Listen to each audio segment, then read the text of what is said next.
Bom pessoal, olá a todos, esse aqui é o meu blog, Analisando as Escrituras. Eu vou deixar o link desse artigo aqui na descrição. Eu estou fazendo um vídeo aqui rapidinho, porque algumas pessoas ficam comentando sobre Atos 1, que Jesus ia descer da mesma forma que subiu.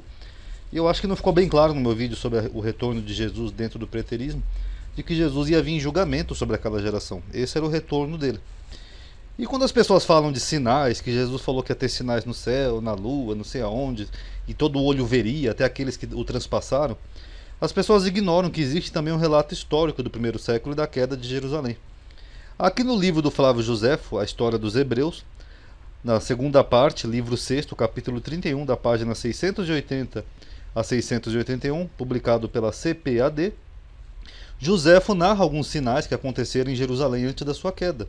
Um dos sinais que Josefo narra, que eu já mencionei em outro vídeo, ele fala assim, um cometa que tinha a forma de uma espada, que é a mesma forma de uma cruz, apareceu sobre Jerusalém durante um ano inteiro.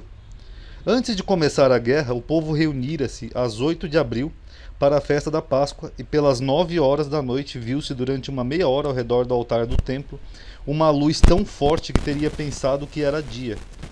Os ignorantes tiveram-na como um bom augúrio, mas os instruídos e sensatos, conhecedores das coisas santas, consideravam-na como um presságio que depois sucedeu. Durante essa mesma festa, uma vaca que era levada para ser sacrificada deu à luz a um cordeiro no meio do templo. Então, esses são alguns sinais que Josefo narra sobre a queda de Jerusalém, coisas que antecederam a queda de Jerusalém. Um outro que ele menciona aqui, que antes do nascer do sol, viram-se no ar em toda aquela região carros cheios de homens armados, atravessar as nuvens e espalhar-se pelas cidades como para cercá-las. Então esse foi um testemunho histórico de Flávio Josefo. Josefo não era nem cristão, ele era judeu, onde ele fala dessas coisas estranhas, e até isso aqui, que supostamente muitas pessoas viram carros vindo nas nuvens, atravessando as nuvens, cercando a cidade.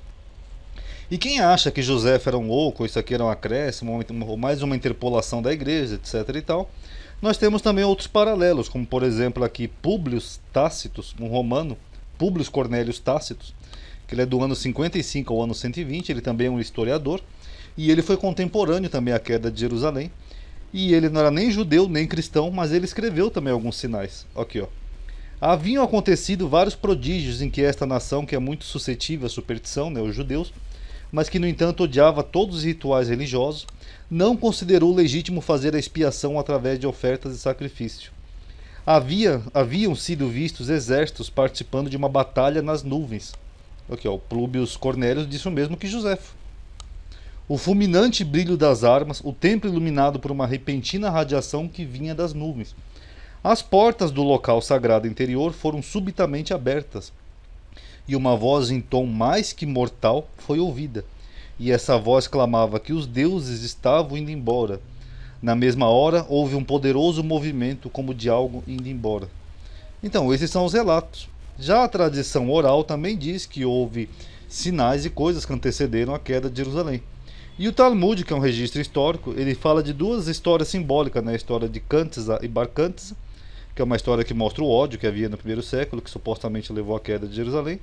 E uma outra história talmúdica, que fala que Abraão, é o Midrash, que Abraão foi visto dentro do templo, no lugar santíssimo, lá o santo dos santos, e o Todo-Poderoso segurou a mão de Abraão e fez ele caminhar com ele dentro do templo. Aí Deus perguntou: o que te traz, filha amada, à minha casa? Perguntando a Abraão.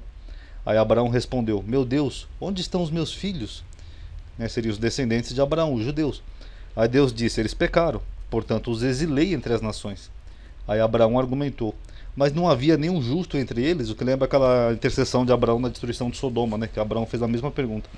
Aí Deus explicou: cada um se regozijou com a ruína do outro. Então essas histórias simbólicas, elas mostram essas coisas estranhas que aconteceram em Jerusalém antes da sua queda. Agora aí fica uma pergunta no ar: se aconteceu tudo isso e pessoas viram e testemunharam, e a geração presente, que é a nossa, diz que não aconteceu, então se Jesus viesse hoje, ele fizesse sinais no céu, na lua, aparecesse, todo mundo visse, fizesse um montão de maravilha, ele ia fazer esses sinais para quê? Para as outras gerações que viessem depois dizer que não aconteceu também? Não teria muita lógica, isso. Então ficaria uma coisa meia vaga.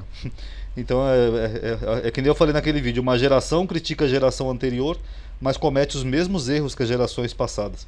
Eu vou deixar então o link aqui do artigo, tá? Que é Bem ou Mal é Histórico, alguns relatos de José. Esse aqui é o artigo do meu blog, quem quiser pode ler, estudar e tirar suas próprias conclusões, ok? Paz a todos.